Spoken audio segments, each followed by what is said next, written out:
If your lawn has stubborn bare patches that refuse to green up no matter how much fertilizer you throw at them, I'm about to save you months of frustration. What most gardeners don't realize is that many lawn failures are not nutrient problems at all, they're biological problems.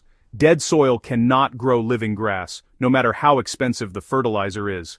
Today I'm sharing my fastest working shortcut for waking dead soil back up using nothing more than ordinary sugar and fresh grass clippings. This is not theory. This is a microbial reset that works because it feeds the life beneath your lawn, not just the blades above it. Why dead soil creates endless lawn problems even with proper watering and fertilizer. Dead lawn patches almost always trace back to soil that has lost its microbial engine. Years of chemical fertilizers, constant compaction, overwatering, drought stress, or even heat from sun reflection can collapse microbial populations. When microbes disappear, nutrient cycling stops, roots struggle to breathe, and grass loses its ability to spread and repair itself. You can seed until you are exhausted and still fail if the soil underneath cannot support living roots. This shortcut works because it rebuilds the microbial workforce first, which is what actually makes grass grow.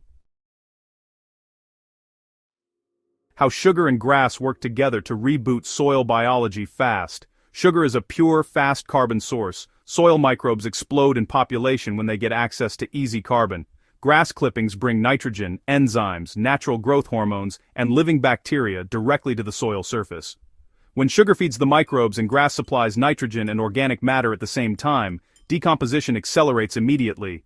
That biological heat pulls oxygen into the soil, loosens compacted layers, and releases locked-up nutrients that were already present but unavailable. You are not fertilizing in the traditional sense, you are jump-starting the underground engine that drives all fertility.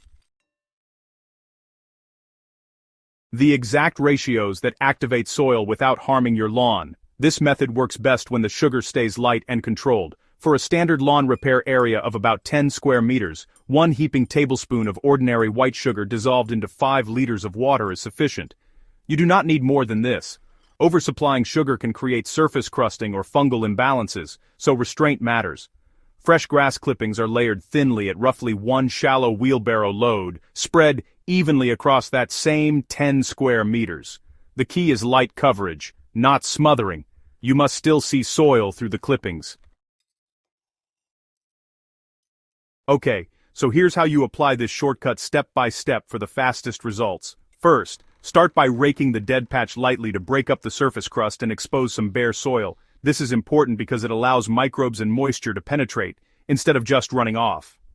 Next, mix your sugar and water thoroughly, making sure it's fully dissolved, and then apply it using a watering can or a sprayer, right onto the prepared patch. You want the soil to be damp, but definitely not saturated. Immediately after you've watered, go ahead and spread a thin layer of fresh grass clippings evenly over the area. The clippings will trap moisture, protect the microbes from ultraviolet damage, and slowly feed nitrogen as they decompose. Then, just lightly water again, and that'll help settle the clippings in place. From that point on, keep the area evenly moist for 7 days, but be careful not to flood it. So, what should you expect to see during the first 2 weeks? Well, within 3 to 5 days, you'll notice the soil surface starting to darken and soften as microbial activity ramps up. Sometimes, earthworms will show up where you hadn't seen them before, and honestly, that's a powerful indicator that oxygen and biology are coming back. By day 10 to 14, you'll usually spot lateral grass runners creeping into the patch from the surrounding turf, or you might see new shoots popping up from root fragments that had gone dormant. If the area was totally bare to start with, this is the perfect time to overseed right into that biologically active surface. No need to add any synthetic fertilizer at all. Now, let's talk about how this method stacks up compared to compost and commercial lawn products. Compost is fantastic, but honestly, it works a bit slower because microbes have to break down complex carbon first. Sugar, on the other hand, provides immediate energy. So this shortcut is definitely faster if you need an emergency repair. Commercial lawn fertilizers tend to push top growth, but they often suppress soil life underneath. This shortcut does the exact opposite.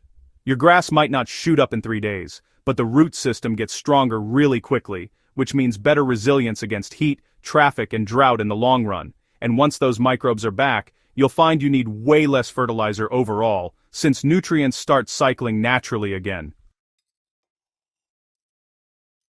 So, let's talk about when this shortcut shouldn't be used, and, how to avoid some of the most common mistakes. This method really shouldn't be applied in extreme heat, especially when it's above 35 degrees Celsius, because microbial respiration can spike, and that can stress roots under severe heat. Also, you shouldn't use it on waterlogged soil, since oxygen is already pretty limited in those conditions. Now, probably the biggest mistake gardeners make is over-applying sugar, thinking the more will work faster. But, actually, excess sugar can trigger fungal dominance instead of keeping things balanced with bacterial activity. Another common issue is piling clippings too thick, which just leads to anaerobic rot, instead of the aerobic decomposition you're aiming for.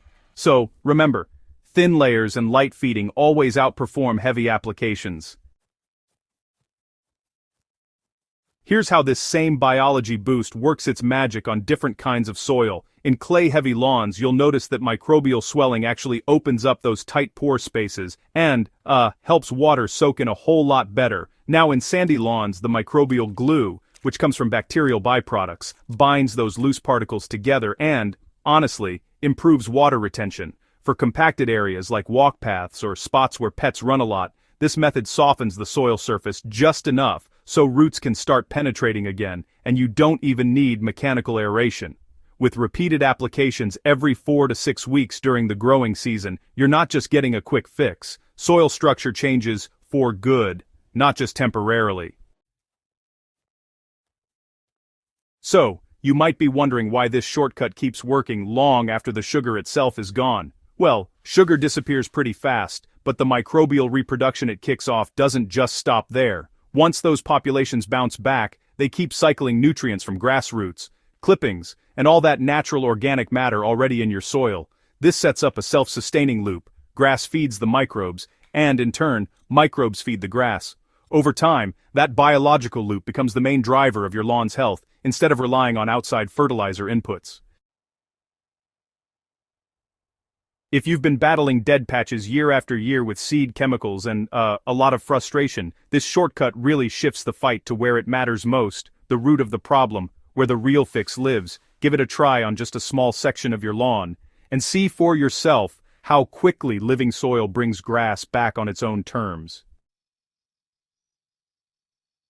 If this guide helped, straighten out your soil strategy, go ahead and subscribe to GardenGuru for more serious field-tested growing methods, and hey, share this with another gardener who's tired of struggling against dead ground.